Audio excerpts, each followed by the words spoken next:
Good morning, PMI Minnesota chapter current members and future members and all project professionals. We are glad to see all of you coming this early morning to meet with great speakers and get deeper knowledge about PMO. We are pleased to be virtual guests in Minnesota, which has the 17th largest economy in the US.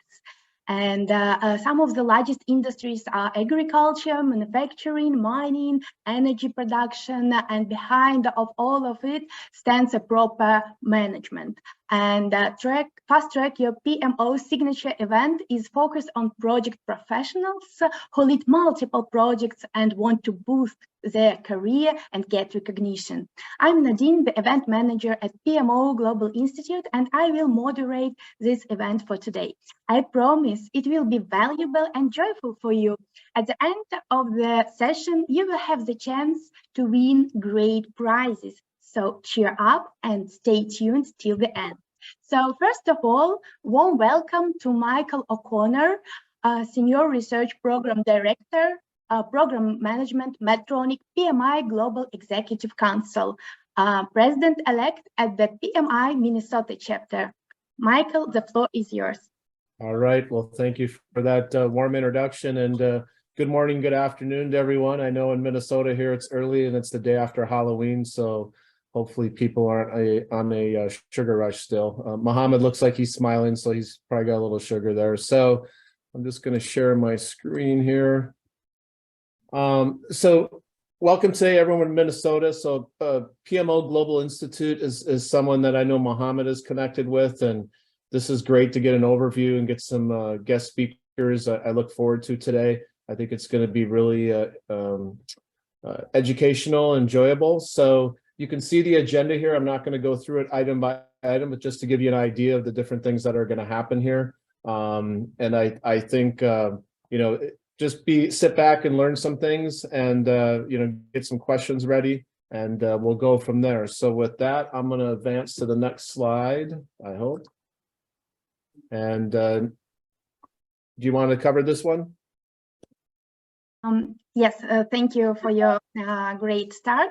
And now, dear participants, let's dive into the greatest journey, the world of PMO and its opportunities. Now, I will share my screen and quickly run through the first slides to give you an overview about our learning objectives and session benefits. One second. Okay, share. Now you can see my screen, right? Okay, so today all attendees will learn how PMO setup works. You will learn tools and techniques to apply CB-PMO framework. You will increase your visibility and become recognized within your organization and peer circle.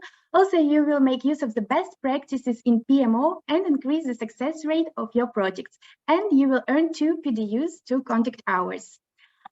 Just to recap session benefits, all participants will get for free the CB-PMO framework. You will get access to the largest PMO community. 5 lucky winners at the end of this event will have the chance to win full-year PMO Global Institute memberships, which actually cost $89, but you will get it for free. And also you'll get 10% discount on PMO GI PMO certification program. Here we will play, at the end, we will play the Kahoot game. And this is our PMO guidebook. PMO Global Institute is the global body for PMO certifications, representing global project management offices, including project, program, and portfolio managers involved in defining, establishing, and running high-performing PMOs in and across industry sectors.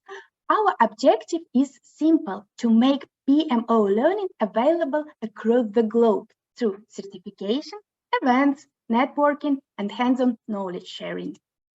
We already have members in 100+ countries, and also we have 70+ partners in 60 countries. 46% of PMO directors said that their organization doesn't understand the value of project management. 68% of stakeholders perceive their PMO as bureaucratic. And now it's time to pass the floor back to Michael O'Connor, and he will share with you challenges of PMO in Minnesota.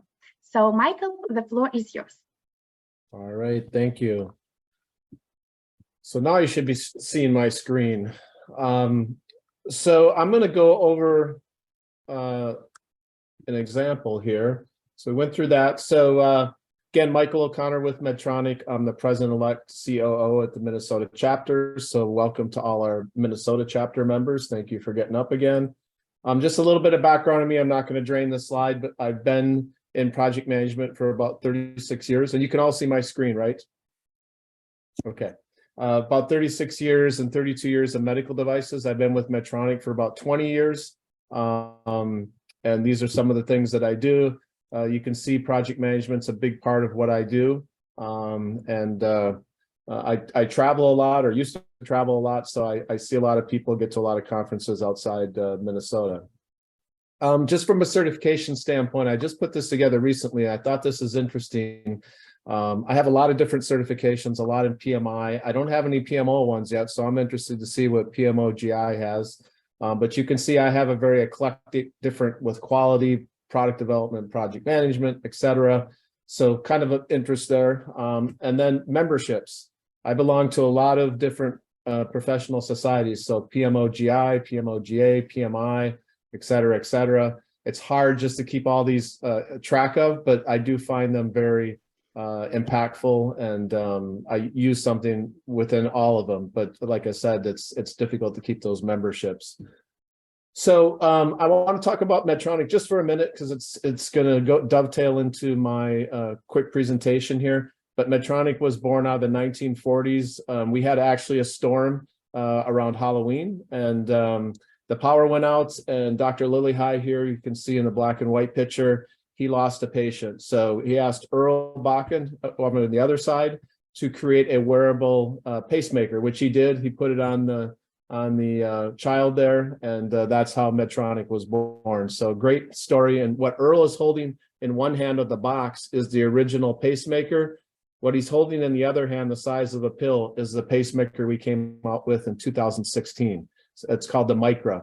So it just goes to show you how innovation has changed, how technology has changed, and that's pretty amazing. And unfortunately, we lost Earl a couple of years ago at the age, I believe, of 94. Awesome gentleman. So anyways, a little bit on Medtronic. This is kind of our history, so to say. You can see we're kind of head to toe. I'm not going to go through the products. You've heard of us. I'm actually working with the last product there that's called the Mazer X Stealth Edition system for robotic-assisted spine surgery. They're out of Israel, so that's my job right now, is working on that acquisition that we got in 2019, and I've been doing it for about 11 months now. So with that, I want to talk about our EU MDR, the European Medical Device Regulation Enterprise PMO. So again, I'm not going to drain all these slides, but I'm going to speak to some things. So there's a new regulation in Europe about 2015, 2016. They used to have a directive. Now they have a regulation. It's almost out, and the regulation says that you have to do all these things. So in most cases, it's more difficult than the FDA. So the EU MDR requirements are something we needed to take very seriously. And I was involved with this in 2015 to start this EPMO. And you can see this impacts all of Medtronic. We're about 100,000 people. Just in Minnesota, we have about 11,000 people. And we have to look at every portfolio and decide, do we need to replace, retire, remediate? Lots and lots of money, lots and lots of work. So we decided we needed to put a PMO together to organize all these things and make sure everyone is doing the same thing. That seems like it'd be easy, right? It's very, very difficult. We had at that time 20 some businesses and all over the world, and just to even get them all on the call prior COVID was difficult. You know, things weren't as good as they are now with Zoom and meetings and Teams and whatnot. So we had to get the requirements set. We had to get the people in place. We had to get the organization. Very difficult. And how is it to impact to us? So it impacts across all the functions: regulatory, clinical, marketing, we had to take an accelerated approach. Actually, the work that I started was with consultants. I was the only Medtronic employee, and I worked with consultants. So that was a really odd thing to do for Medtronic at that time. We had to work at the regional level, the business level. We had to work at the functional level, and we had to have all these activities put together. In addition to that, we had to come up with all these work streams in the different areas. We had to figure out how many quality systems we had. And I think at that time we had 159 quality systems. That's crazy. IT was a big issue. We spent a lot of time trying to figure out IT and how these things would all work. How many GTINs, as we call it, global tracking identification numbers, do we have? We have like 150,000. So you can see this is just huge. It was a very daunting task, but a huge impact to what we do and how we impact patients. So how do we do this? So we created a governance structure that was simple and easy to follow. We worked with all the different business units to get their buy-in. We figured out what works, what didn't work. We actually flew people in back at that time. We had a lot of meetings face-to-face. We did not utilize this kind of format because it wasn't as, let's just say it wasn't in vogue, so to say. We came up with communication plans, timelines, cost scope, all those typical things. And we decided that this PMO had to have a lot of flexibility and be able to adapt quickly. That was the biggest thing that we had to instill into this PMO. The picture there is part of the team.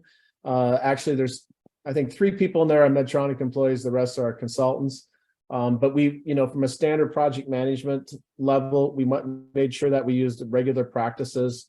We had some agile approaches with scrums and stand-ups and those kind of things. And then we, again, had to make sure that topics that were suggested by leadership we looked at, and we figured out how to deal with that. And the one big thing we really did, this gentleman here with the gray beard standing on the corner, he decided we needed a technical playbook, one source of truth. It was a brilliant idea. It was a simple idea, but it was one thing that we installed, and we to this day are still using it, so that every operating unit wasn't taking their thoughts and their ideas and creating that themselves. So one source of truth was huge, and that playbook is a very, very big document. It wasn't a simple thing to put together, but it was brilliant that he pulled that together and was able to do that. So that was key to our PMO from a technical standpoint. Impact and results. So the impact was across all our business units. You can see this picture here is actually in the room that we kept track of everything. I mean, this is real-time stuff. And our goal at this time was to create an overall project cost. The CEO and the leadership want to know, what is this going to cost us? We're really worried. Is this going to cost us billions of dollars, millions of dollars? So we came up with a communication methodology. We combined traditional project management with agile, which is called hybrid. We completed what we needed to do 3 weeks ahead of schedule. It was under budget. The playbook was ahead of schedule, and we had the EPMO structure across the organization. You have to remember, for Medtronic, PMOs at this time were not in vogue. This was like 2016. When you said PMO, people are like, what is that? What's going on? And then we put the enterprise PMO on top of it. I also want to say that our senior vice president of quality was the one that said we need to do an EPMO. So I give leadership a lot of credit for knowing what a PMO was and how to do it. So that was huge within our company. And then again, we completed overall, ahead of schedule, saving time and money at this time. This room up on top with these yellow microcloths, this was our war room. This room was painted in fuzz paint. It's white paint that is basically eraser board paint. So this entire room from top to bottom, these are 10-foot ceilings, was full of information. So what we did is, as we brought leaders and people in, we brought them into this room and we just walked through the room. Like we had over here, Tom, we had IT. This whole wall was IT.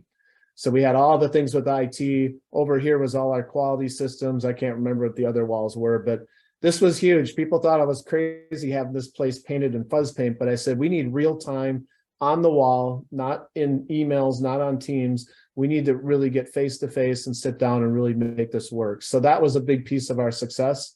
And people laugh about it, but now more and more people are putting this kind of paint on their walls so they can write in their wall. The other thing was being able to get this done on time and having a PMO in place. We set the business units up for success, meaning that they could get their time and their cost and their information into their people and get the resources that were needed. So again, this doesn't seem like a lot of work, but this was a huge, big first step.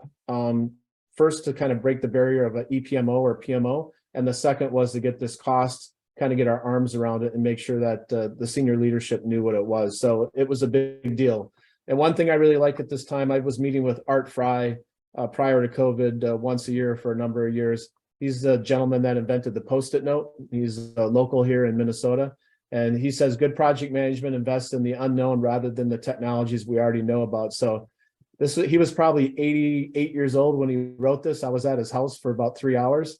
Very wise gentleman and someone that I really loved meeting. Of course, I haven't looked him up since COVID, but that's great to have someone that you can mentor and talk to like that. So that's my PMO, kind of quick hitting. I think I kept it close to within time. And this is my contact information. If anyone wants to contact me, I think everyone in Minnesota knows who I am. But that was pretty quick, but I can tell you that's how the PMO impacted us. It was a big impact. And now we have PMOs everywhere. We almost have too many. We've switched the pendulum the other way. And it seems like there's a PMO in HR, legal, clinical, regulatory. A lot of people don't even know how they should be putting this together and what's important and what's not. So that's what I have. I'd like to now introduce Abdullah, the CEO of PMO Global Institute. I'm not going to drain his slide here, but you can see he's got a lot of accolades and done a lot of things. He started this whole PMO GI, and I don't know, Abdullah, if you want to say a couple words at this point. All right. Yeah. All right. So with that, welcome everyone. Thank you, Michael, for your speech, for sharing your practical experience and challenges of PMOs that you have faced in your real work, in your daily work. It was very interesting and valuable. And now we are passing the floor to the CEO of PMO Global Institute, Abdullah. Abdullah, the floor is yours. Warm welcome. Thank you so much. Thank you so much. Actually, I didn't, Michael, your session was short but very impactful. I was just listening to your session, and you just finished it within short time, right? So I hope that I was thinking that during your pitch, that was a real life story of a PMO, and also you mixed up with the agile and a lot of other stuff, right? So. Well, maybe we have in PMO GI we have the PMO show. We have a special show called the PMO show. Hopefully, we would like to invite you in one of our session in future, and I hope that you come and share your story with us and with our audience, right? Sure. So before I start, actually, I'm not going to speak too much today, and I was glued to Michael's session, and I'd like to convey a big round of applause for the fantastic presentation Michael just given. Congratulations, right? That was an outstanding profile and bio you also have. Brilliant. Yeah, big contribution to the society, and you're making in the project management world. Really appreciate. And I must appreciate, and really feel privileged to be here today. I was just looking at your website and saw that you started this Minnesota chapter started in 1984. Many of us were like kids that time. Yeah, 1984 with 3,000 members. Oh my God, this is unbelievable. So keeping this flow for that many years, almost like 40 years, nearby 40 years, is not easy. That means you have been contributing in the project management world. This is simply unbelievable, and let us give a round of applause to the Minnesota chapters for this long journey. Brilliant stuff. Yeah. So you see, one of the reasons, there are many reasons why PMO Global Institutes are there. So one of the reasons is that you're mentioning, Michael was mentioning during your presentation that in the early stage, many of the people saying that what is PMO? Yeah. So the good thing is that now people know PMO. What is PMO? How PMO operates, right? But the problem is still globally, PMOs are struggling. Still, we have a lot of, accidental PMOs. Like before we had like accidental project managers. Now, with the big initiative of PMI, PMG, and a lot of other organizations, there are a lot of qualified professionals in the project management world. So as per the statistics, like, PMI has produced more than 1.2 million PMP professionals. On the other hand, there are around probably another 1.5 million Prince 2 professionals. So altogether around 2.8 to 3 million certified professionals. And you'll be surprised to know that in US, as per one of the statistics, in US, only 5% project managers are certified professionals. That means still 95% is still actually not certified. That means it's a huge in space to work on and to improve the practices and the good practices in this world. One of the main challenges that PMO Global Institute actually wanted to actually address is, number one, there are a lot of PMOs are struggling and getting shut down within short period of time. And many statistics says like 75% PMOs, they get shut down within 3 years of time. And there are many reasons. One of the reasons is, we really don't have qualified PMO heads, right? Qualified PMO heads. Number two, how many PMO certified professionals do we have who knows how to set up a PMO, who knows the structure, who knows the step-by-step process, who knows how to negotiate with the sponsor? How many PMO professionals do you have? Even you see, look at these 3 million certified professionals. What is their next career leap? The next career leap for many of them is to become a head of PMO, to become the head of project management office, leading the portfolio management office, and so forth. But there are very few. How many PMO certified professionals and trainers do we have? How many trainers do we have around the world? Very, very few, right? And also there are many unstructured guidebooks and notes how to set up a PMO and all these things. And from PMO Global Institute, we wanted to address this particular area, and we have this PMO guidebook, which is a very interesting one, a step-by-step guidebook with all the tools, templates, policies you need to set up your PMO. Right? So it's a 450 plus pages guidebook. We have done a survey on 400, more than 10,000 people around the world on PMO professionals, and taken their feedback, understood their challenge, and came up with this particular guidebook. Also, we have this framework called CB-PMO framework, right? And today, actually, our respected, speaker, Mr. Dave Harry, will be speaking about, how easily you can adapt this particular framework to set up your PMO. Right. So maybe in future, I saw that in your chapter list that you are also interested in Agile. We have another session called the Agile PMO, how to set up an Agile PMO, or the dynamics of Agile PMO. Maybe in future we can organize another events on Agile PMO, which is also coming up, big time, right? So I'm not going to extend my sessions long. I would like to leave the sessions to Mr. Harry and get back to Nadine first. And just to say a few words about Mr. Dave Harry. We are really, glad to have Dave Harry today with us, right? If you look at his profile, this is his entire career is giving back to the community, giving back to the nations, right? So he has 40 years plus naval, officer experience, traveled around the world, maintaining the peace around the world. And also, if he's one of the legend in Six Sigma, as also into this project management world, right? So every time we meet Dave Harry, we learn something new.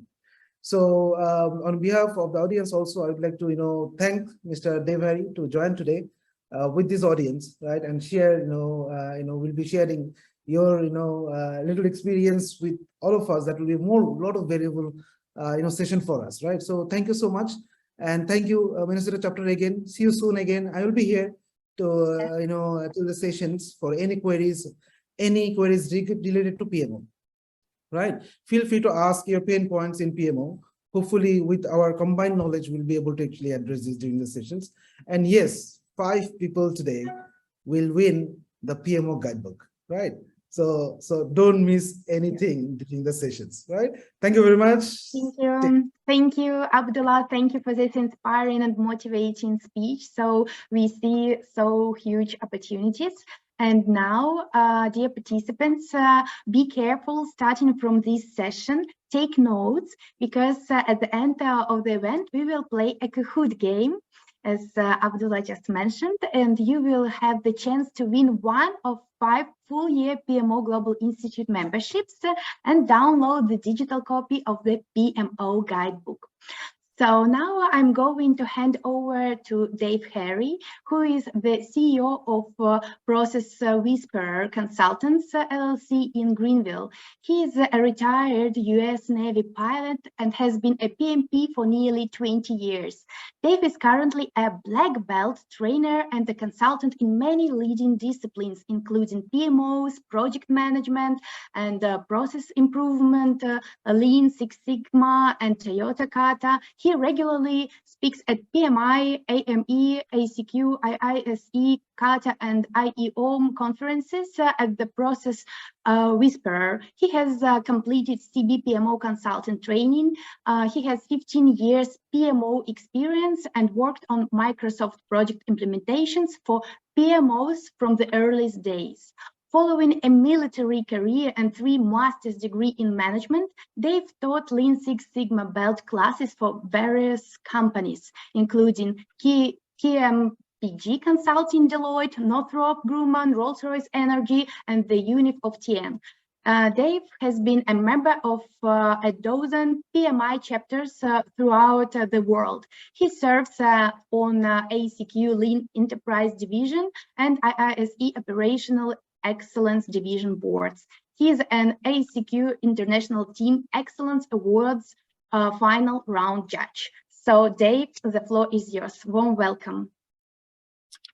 Thank you, Nadine, and thank you, Abdullah, for also the kind words and introduction. And I really want to praise, I hope everybody can see my screen just like I hope it's on there.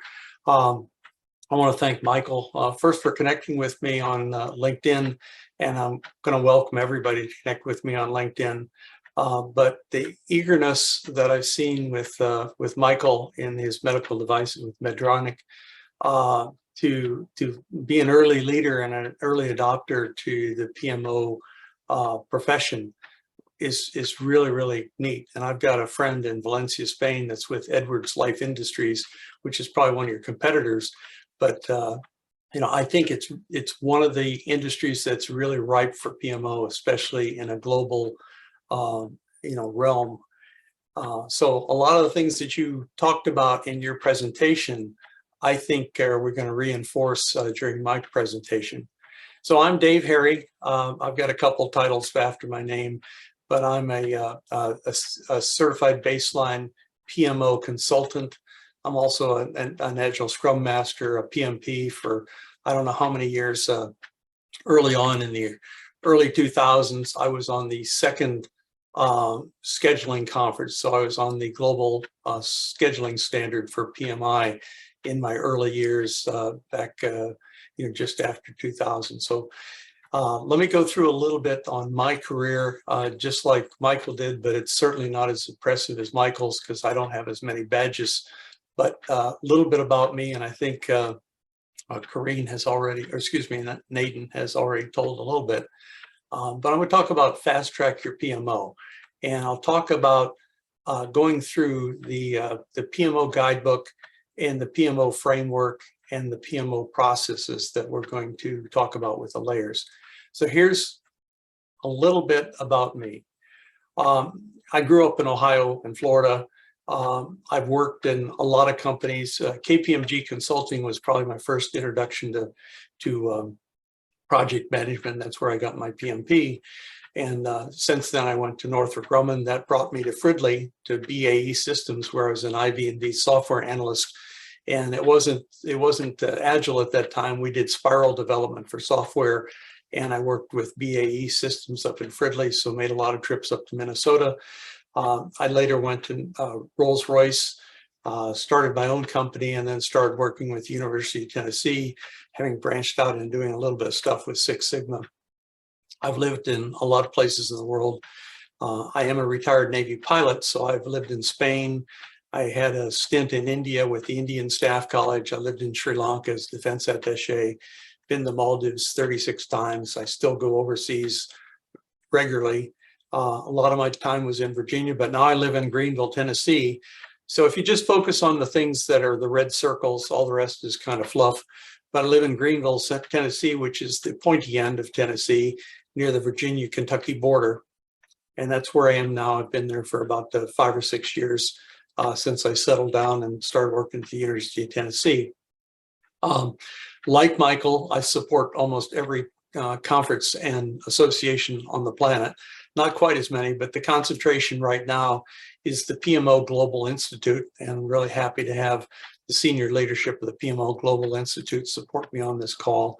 And of course, PMI, I'll be out at the PMI Global Summit in Las Vegas at the end of this month. And there'll be a number of PMO Global Institute partners that will be out there with me. And if any of your chapter members are out there, please have them look me up, because I'd love to tell them more about the PMO Global Institute and my journey with the CB-PMO. Like you, I'm a member of SME, ASQ, lots of ASQ certifications, a new thing called IEOM, the Industrial Engineering and Operations Management Society. Do a lot of things with those, especially with their student chapters, AME and IISE. So there's the alphabet soup in one little quadrant of a slide. What I've done, again, I was a Navy pilot, and I was a Navy intel officer, spent a lot of time overseas with the Navy, but PMP and the PMI Global Institute, the certification on the certified baseline PMO consultant is my latest focus. And I believe that, PMO is a ripe career path for a lot of people in the world. And I just think it's necessary. My PMO exposure early on was certainly with KPMG Consulting when I was working with the PMI in the early stages and the scheduling standard.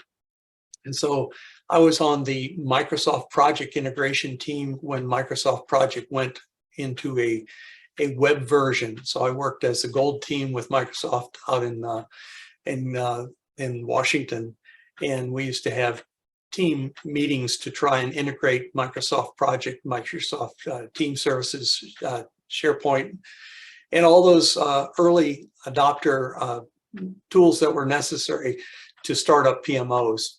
And when I was with Rolls-Royce, we did the war room with the virtual walls. That's really key for people to have visibility into what's going on with your PMO and to get the team together. So a lot of the Six Sigma things that Michael mentioned are kind of at the heart of what I'm doing. The PMI stuff is at the heart of what I'm doing, and it comes together really, really cleverly with the PMO Global Institute. And the PMO guidebook is very, very well written. So let's get into that. Let's start with the PMO approach. So a lot of people, it could be portfolio management office, project management office, program management office. But the easy way to remember it is this acronym: purpose, measure, and optimize. And that purpose, measure, and optimize acronym will take us through a lot of the framework that I'll actually talk about during this presentation. So I'll visit this slide several times to actually go through purpose, measure, and optimize, because that covers all the tasks and layers that we need to handle for the PMO approach and the PMO fundamentals that I think that you practice, Michael, and that a lot of PMOs and PMO wannabes will struggle with. So let's first talk about the purpose, the P in the PMO. And the reason that we talk about the purpose is that's the why. That's our target. If we don't have a purpose for our PMO to exist, and a lot of times, I'll use the term PMO as our ROI and our purpose, but there's also the purpose of the company, and they should be aligned and support each other in the strategy, vision, mission. But it's the reason why something's done or created and for which it exists.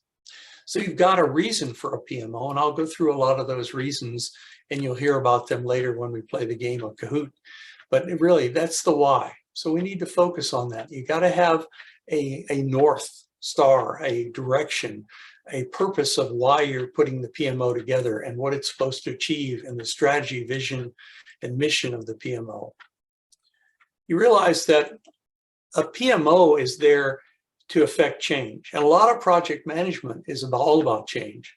If you weren't trying to change and you want to be a static organization for the rest of your life and just keep doing the same thing, and as you saw Michael, the first medical device that they did was kind of large and bulky, and it took a lot of change to get it down to that bullet-sized piece that you put in your chest, to actually make your heart rhythm keep on going with Medtronic and one of their star products. But it's about change. That's what the companies should support change. The PMOs should support change, and project management support change. And if you don't have a focus or a purpose, then you're going to end up just having probably a lot of change is going to be left to chance. And if change is left to chance, you're just going to have to be lucky. And if you want to go through life getting lucky to affect change, you're probably going to have a lot of disappointments. So normally, if this is a little bit longer and in our workshops and classes, I'm just going to have you reflect on this. And if you want to put it in chat, you can. But, it's about servant leadership's emotional intelligence, emotional quotient, and self-reflection. So, you need to start with a purpose statement. And so think of your companies, all the folks that are on this call. Think of why you exist and what's the desired impact that you want to have. We exist to save people's lives. We exist to make money. We exist to bring the world together. We exist to, make the climate green and friendly. And who are you serving? So we exist to do something in order to serve a particular customer, a particular population, a particular audience. So in the PMO realm, the PMO exists for a reason. And it could be, because a lot of your organization is dispersed. You're operating in silos. You're got a lot of business units that are globally dispersed, doing different things. There's no standards. So when Michael talked about that technical book that they put together, brilliant. Everybody's going to do it the same. Standardization is really, really important. So I think that, if you think about it, we exist for a particular reason or an impact that you want to have be an outcome in order to serve a particular audience. You're not doing it for yourself. And I keep thinking of the self-licking ice cream cone. You serve somebody else. It's not all about you or only your company or only your organization or only your department. It's serving other people. So that servant leadership is really important. And I, as a volunteer, and certainly Michael as a volunteer, and most of the people that I deal with are volunteers serving other organizations. I do a lot of things. I exist to serve a lot of different organizations, and this is a lifelong learning for me. So how do we put this together? Abdullah mentioned this is a 400-page book, but there's probably 300 pages that are templates and actual suggested standard procedures. Maybe 175, 180 pages are actually the how to do it's. And I'll go through the book, the PMO guidebook, but I think 10 of you will have a chance to win this book and have memberships, and of course we'll give you the framework online. But this is like the PMI PMBOK number 7. This is the PMO guidebook. It's the first edition, and I think there's a couple of versions within the first edition, but it's digital, it's online, and you can get printed copies. I would not suggest that you print it out, although I'm kind of a printed out guy myself, because I always am not always near a computer where I can read it online. But again, this is our Bible, and I think you'll enjoy how I go through this. So let's go back to that PMO, purpose, measure, optimize. Let's start with the purpose. And I've given you a definition of why it's important to have a purpose. We're going to talk about the 4 layers. And again, 4 layers of the PMO foundation. The PMO guidebook has 4 layers in it, and you'll see those spun around this graphic. I'll visit this graphic several times within each one of the layers, and we'll talk first about the foundation layer, which is related to the PMO purpose. This graphic, again, I color-coded it, so the green and the green background will kind of spark your memory that we're in the foundation or the purpose part of the PMO guidebook, and we're looking at the purpose layer the foundation layer here. But I've color coded the blue one and the magenta or red one and the gold or the yellow one. So we'll spin around the wheel as we do a lot of times when we're going through teaching. But I'm going to start with the foundation. And of course, the foundation is very, very important. So that's that green layer up at the top.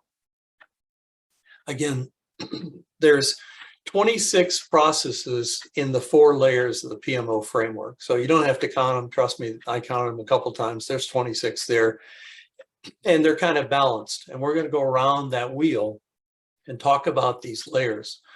The 4 layers are, again, I stressed them, we're in the foundation layer of the PMO framework right now.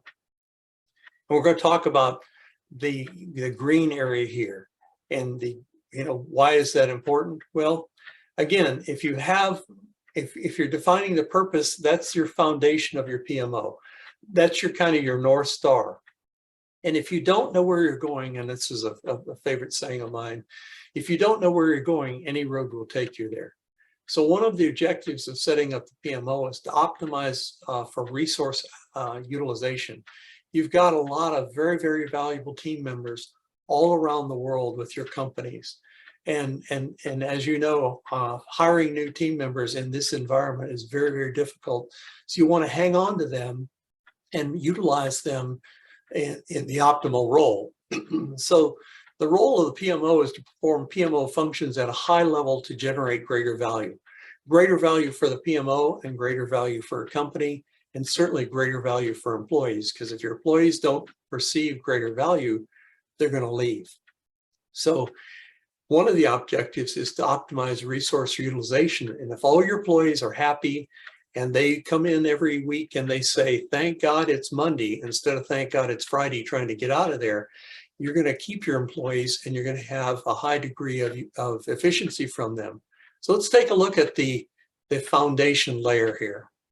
There's 7 processes in the foundation layer, and these are in order.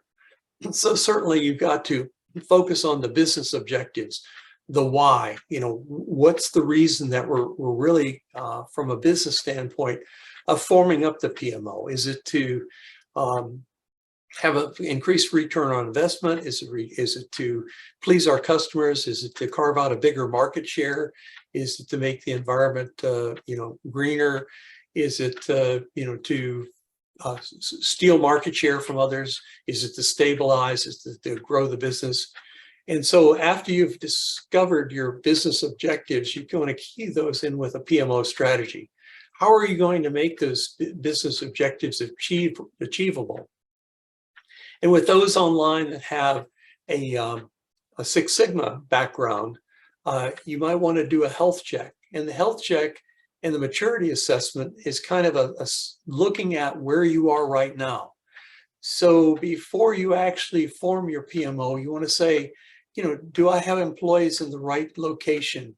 Are they communicating together? Are they using standardized tools? Do we have IT things? So it's an actual checklist that you'll go down, and it's all specified in the PMO guidebook, and there's a lot of templates about it.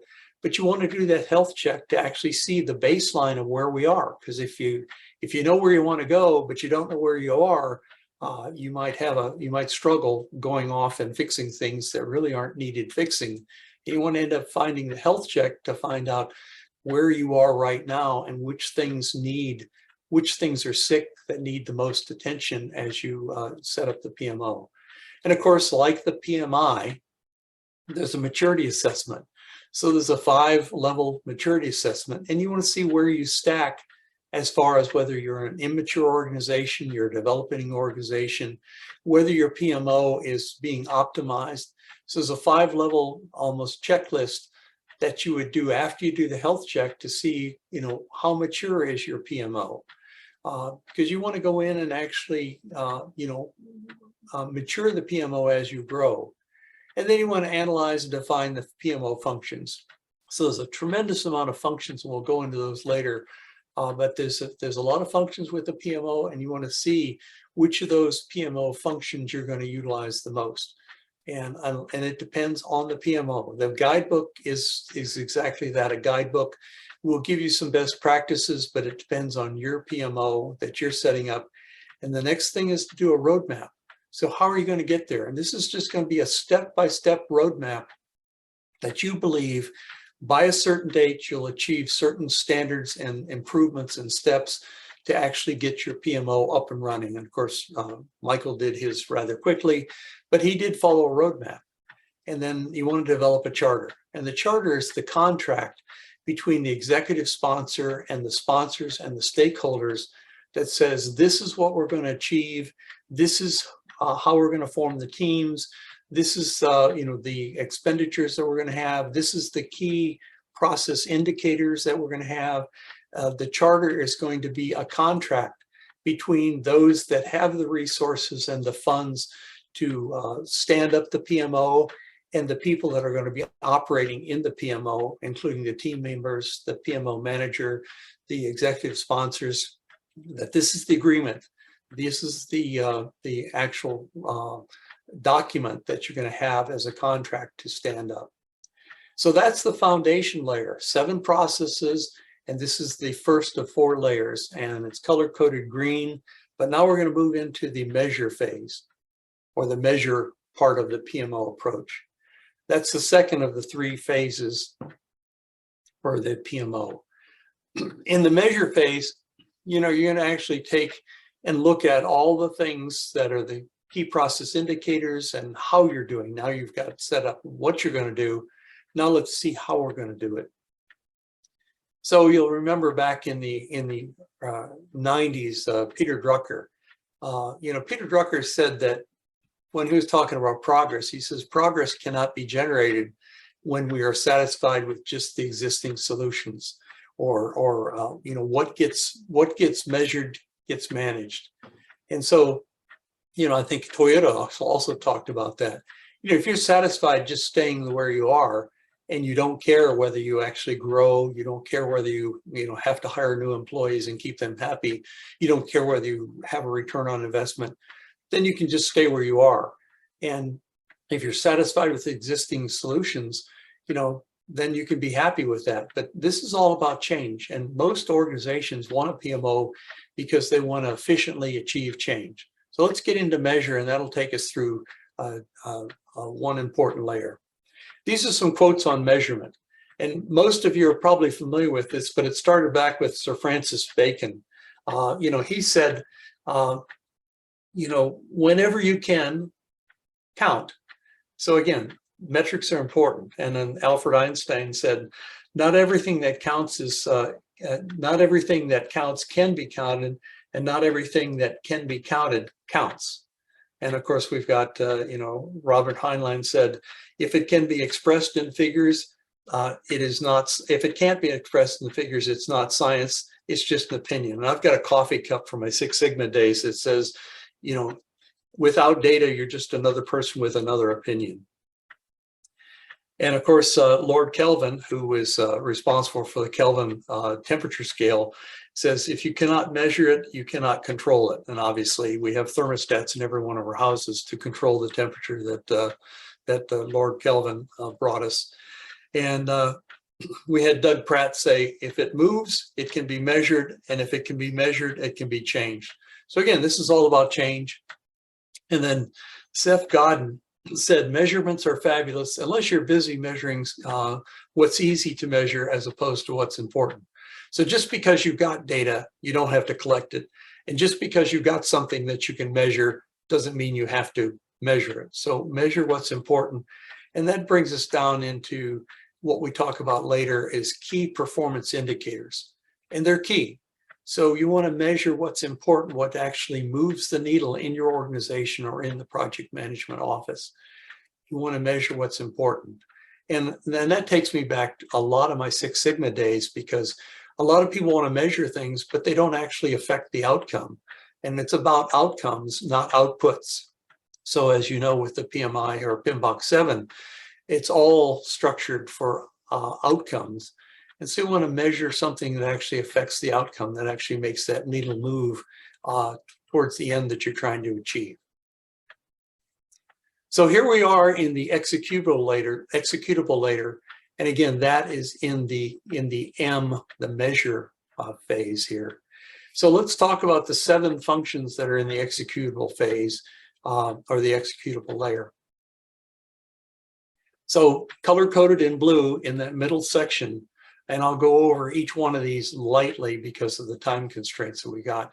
But you see that there's a lot of things that have to do with governance, pilot program or proof of concept, defining the KPIs, because we're in the measure phase here, and defining the roles and responsibilities, escalating the PMO return on investment. So let's take a look at those. Again, 7 processes in this layer. This is the execution layer, and it's one of the 4 layers. So we want to develop a 2PG. So that's the policy, procedures, and governance. You know, how are we going to make decisions? What are the procedures that are going to be in place? What are the policy objectives? How are we going to achieve those? So this is the high level measurements and governance guidance that you're going to have. And certainly you want to have this in place first, because if you don't know how you're going to agree at decisions, you're going to spend most of your time kicking the can down the road and having these meetings and no decisions going to be made because you don't have a layer in place on how to make decisions and how you're going to govern yourselves. And then you want to develop a proof of concept. So now you've got that on the road. And this is kind of like in the Six Sigma world, a pilot. You're going to roll it out maybe on one portion of the PMO and actually learn from rolling it out and seeing how it works.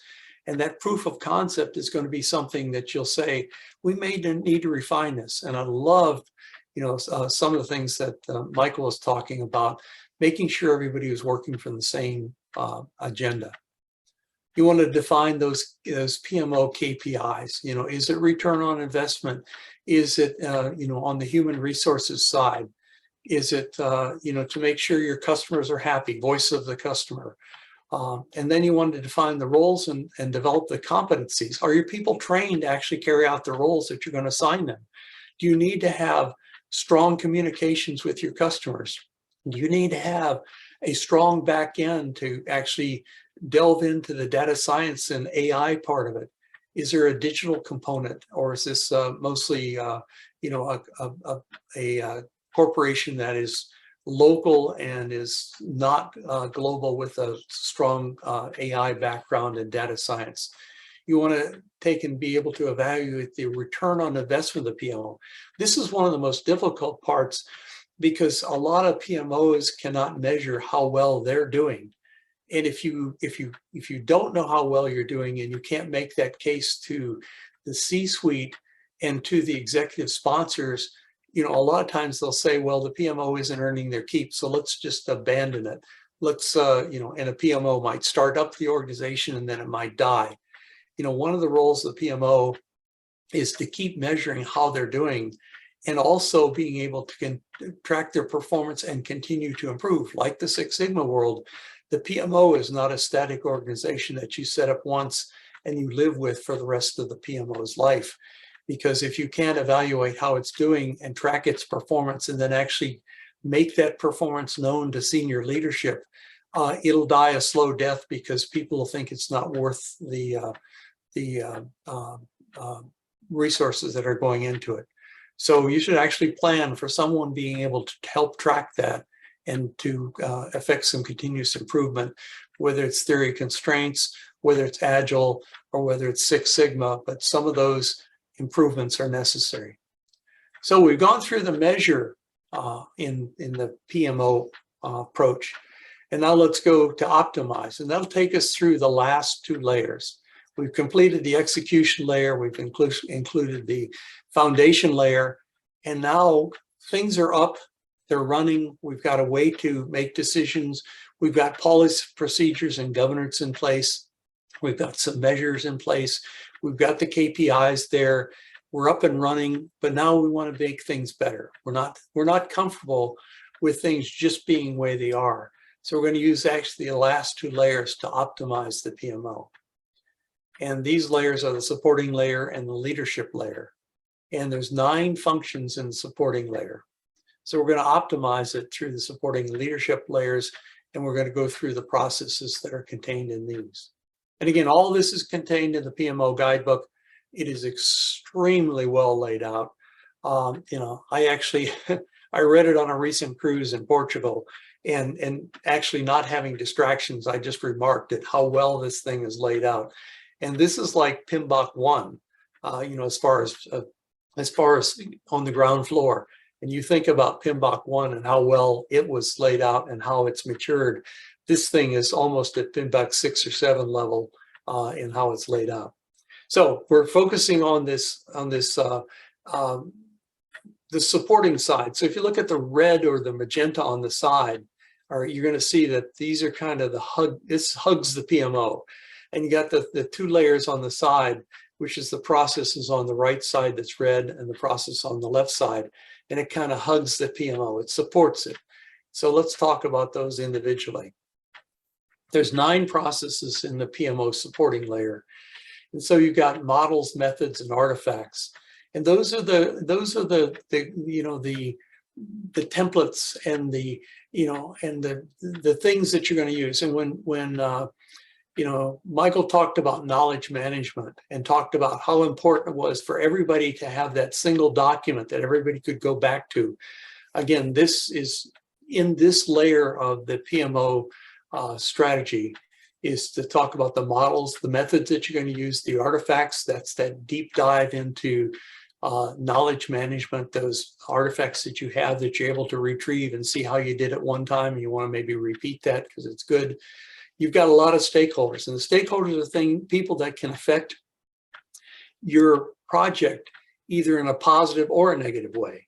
So you want to be able to manage those stakeholders. You can't change them, but you can certainly manage them through education and a lot of training. So those stakeholders will actually become supporting stakeholders instead of detracting stakeholders.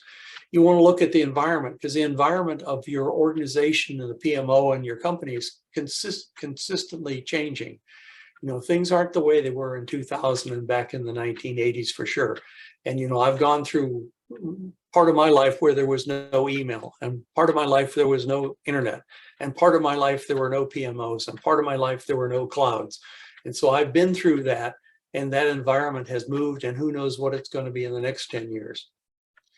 And we talked about technology. So what about AI? What about the digital era, and how can you leverage, the technology in your organization, the PMO, to actually support you, so you can actually get the historical data and you can actually track things real time to support those KPIs. You need to take a look at your team structure and always evolve that.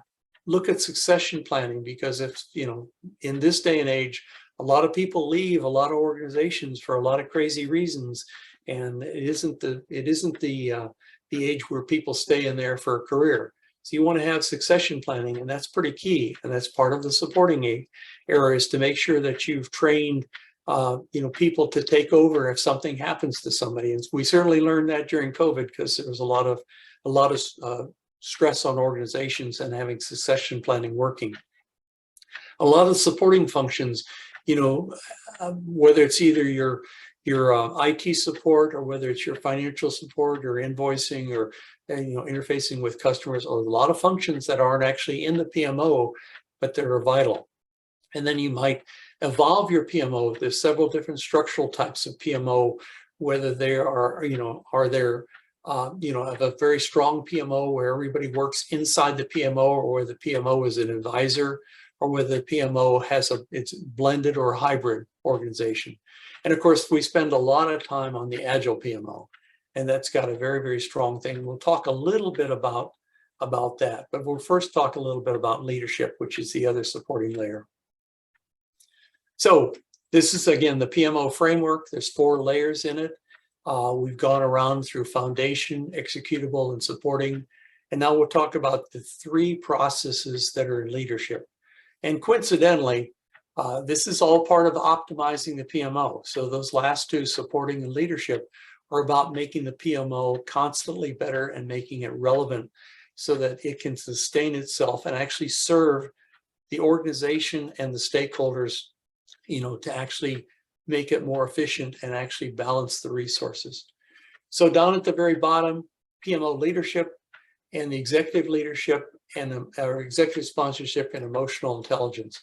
Those are three really important things. So, you know, they are almost, it looks like a foundation because they're on the bottom, but the foundation is actually at the top. But those are very, very important. And without those, your PMO will die. So let's take a look at those leaders. Again, PMO leadership, you know, how much strength are you going to give the leaders? What are the values and the things that a PMO leader should have? And of course, you know, I'm speaking to the choir here. Almost everybody on this call is probably a PMP and certainly a PMI supporter. And we're grateful to PMI for letting us talk about PMO in a PMI venue. But again, PMO leadership is really, really important, just like PMI leadership and PM leadership is important. And keeping that executive sponsor happy and making sure the executive sponsor, you know, can support the PMO, can break down those obstacles, can get the resources and get the funding and actually take an active interest in guiding the PMO, but not managing the PMO is important. And then I'll talk a little bit more about emotional intelligence because that's the people part. And so, you know, maybe in the early days of Ford Motor Company, they didn't care about people and respect for people. But again, in this day and age, keeping your employees happy and actually respecting what they talk about is important. So we'll just take a little bit to talk about emotional intelligence. And there's 4 boxes around emotional intelligence. And we start and talk a little bit about self-awareness and then social awareness, self-management, and relationship management. And under each of those are 3 little bullets that I won't dwell on here. But the whole idea is respect for people, getting input from your people. The PMO is not a dictator. You want to end up getting strong support from the workers in the organization, those stakeholders, and those people in the PMO to make the PMO stronger. The PMO is not there to serve itself, it's there to serve the employees, and it has a real strong impact on human resources because, you know, we don't have unlimited human resources now, and balancing those assets so that they you know, help the organization is really, really important. Let's take another closer look at the human resources, but again, KPIs. So in the chat, if you wouldn't mind, just take a look at what you think your organization, just give us a couple bullets in chat, and maybe I'll ask Naden to read those out if we have a chance, to think out what are important KPIs that a PMO should have. And I'm going to have another slide with what we think are important suggested PMO KPIs. And you may want to take and remember a couple of these for the game at the end. But again, key performance indicators of a PMO.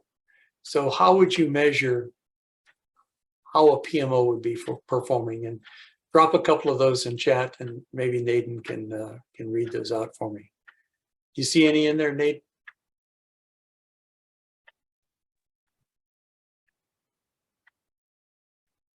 Well, here's some common ones, and this is out of the PMO guidebook.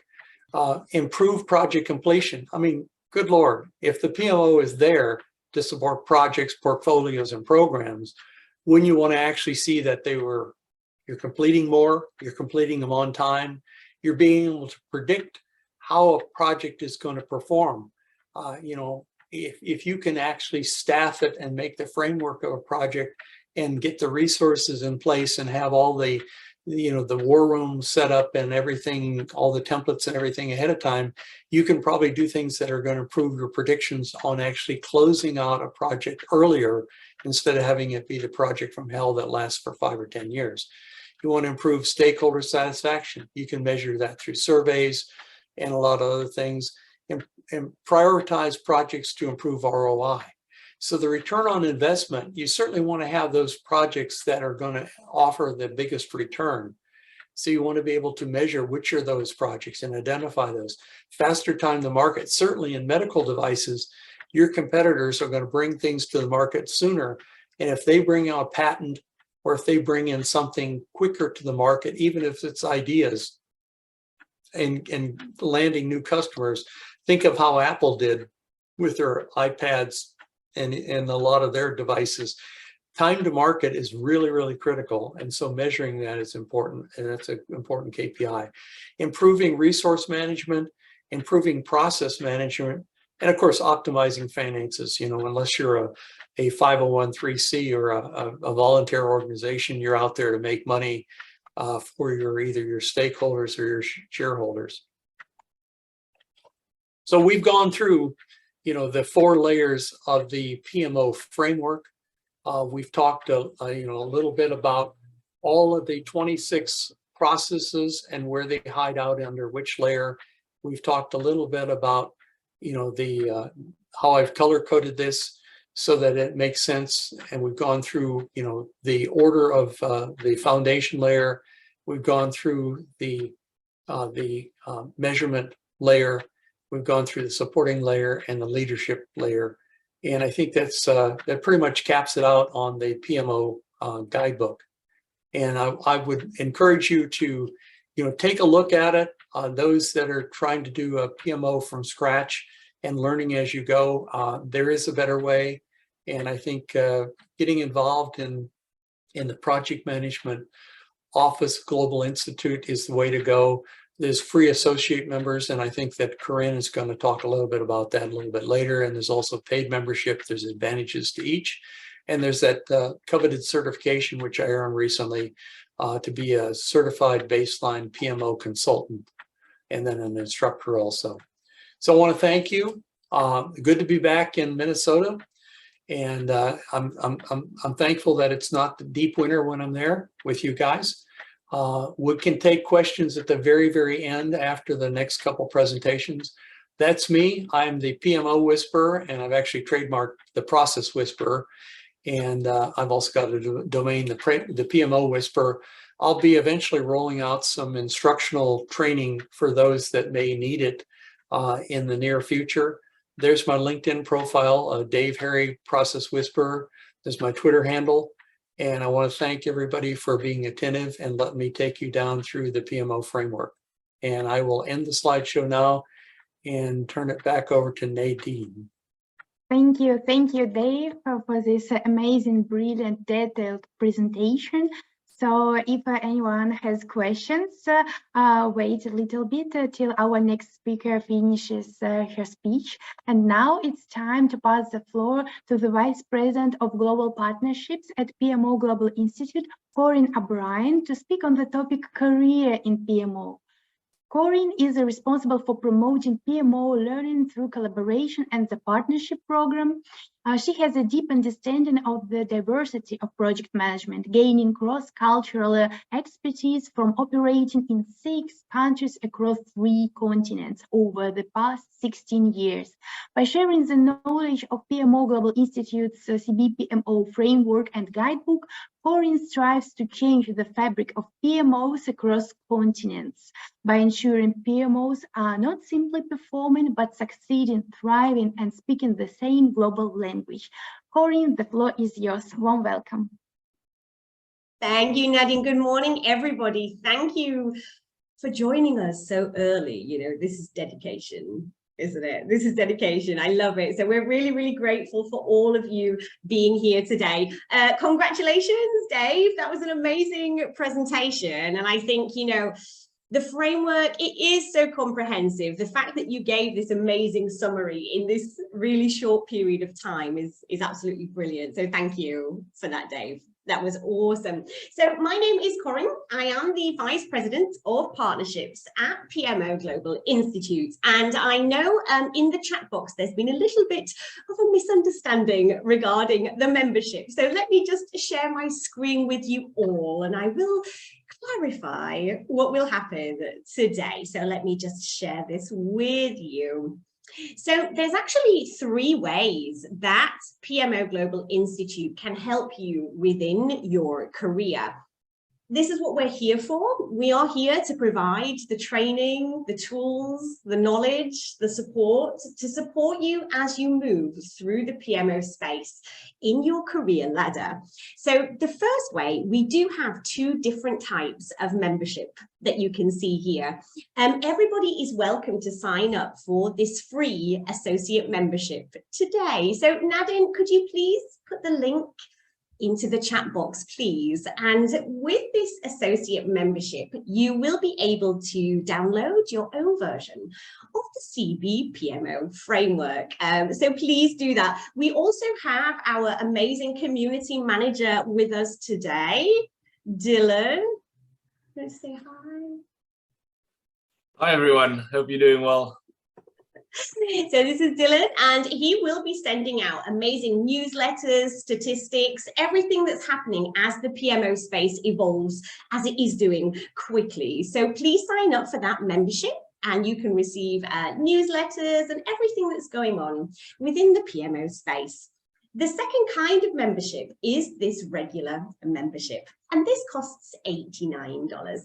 Today, 5 of you are going to win this absolutely free. And with this membership, you can download the PMO Guidebook, a digital version. Oh. So everybody, I hope you've been taking notes. I think with that explanation, Dave, you know, we're going to have a really close contest at the end of this event. So good luck to everybody.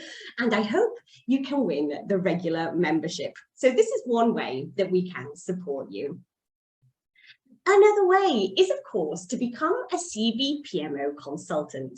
So Dave, as you mentioned, he will be having his training program very, very soon.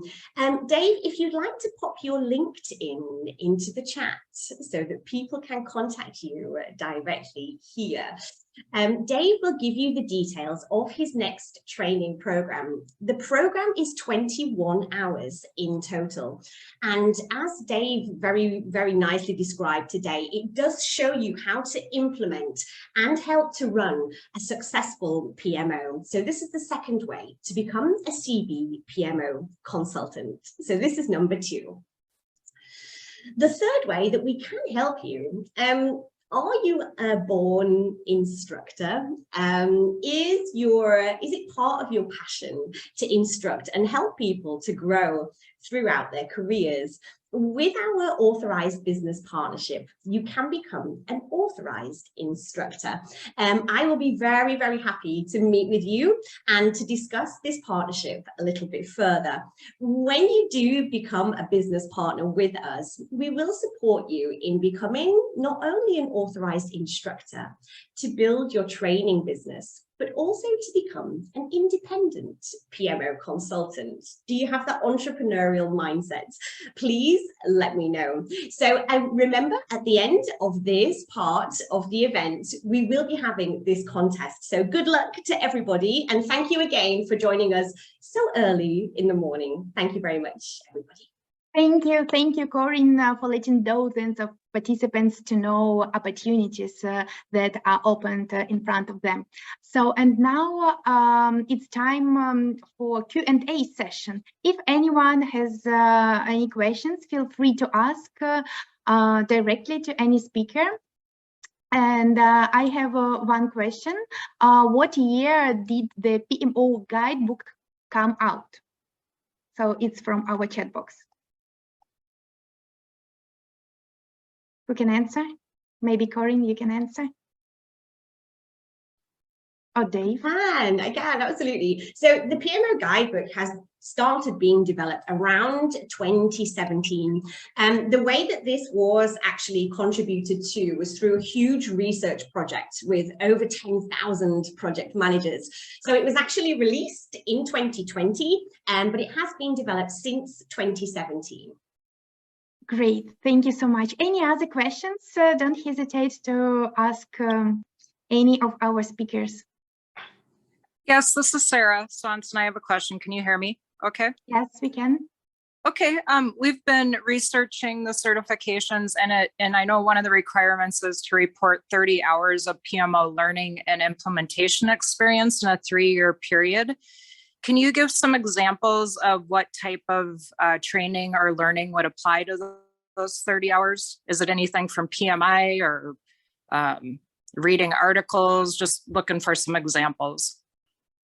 Yes, absolutely, Sarah. So we these are called PMO PDUs, and it is kind of being involved with our events, any kind of workshops that we have. We also have events yearly. We're hoping to get face-to-face very, very soon. So hopefully next year. But yeah, it is any kind of PMO learning, whether it's taking part in events, sort of instruction, workshops, all this kind of stuff. And of course, whilst you're working within the PMO space, this counts also. So yes, it's similar to PDU. Okay, so it has to be classes or webinars or events from PMO Global Institute, is that right? It's not completely from PMO Global Institute, but we do have PMO PDUs that we will be offering to our members and CB-PMO consultants on a very regular basis. So there's loads of opportunities there for you to earn these kinds of PDUs. Okay, thank you. Welcome. Just to dovetail though with Sarah's question, is there any cross-pollination with PMI? It seems like there's a lot of synergy that could be leveraged here. Absolutely. What do you mean by cross-pollination, Tom, please? You'd get credit for both PMO as well as PMI PDUs. I'm not too sure about that, actually. I think, yeah, if it's specific to the PMO space, then there might be a possibility. But yeah, I think with us, we are dedicated solely to the PMO space and learning. I can see a lot of value. Oh, go ahead, Michael.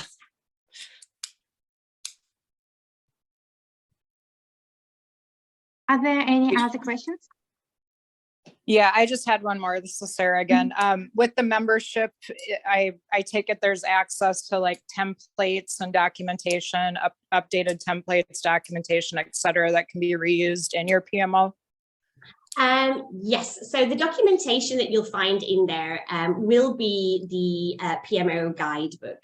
We do provide templates and documentations for our business partners within the area. So this is to support them as becoming a PMO consultant. So the templates and checklists are there in the full version for business partners. Okay, and then one final, I know Corinne, you and I are going to touch base, but like I said, we have multiple people that might be looking to get certified. So just, you know, inquiring about like group rates and things like that. So, but you and I can touch base on that. Absolutely, we provide group rates. Yes, absolutely, Sarah. So let's get in touch on email. I'll pop you an email after this session. No problem. Okay, thank you. And Sarah, we can talk about it out in Las Vegas. Yes, you can, Dave. Stop making us jealous. Why do you keep No. Vegas? And you know what happens in Vegas doesn't have to stay in Vegas. And you can take it back, Sarah. Yeah, we can chat at the slot machines, right, Dave? Brilliant. So do we have any other questions? If not, I have a very final question. Do you have any applications or case studies in the higher education platform globally? Sorry, Mohammed, can you say that again, please? Do you have applications or case studies for PMOs in the higher education?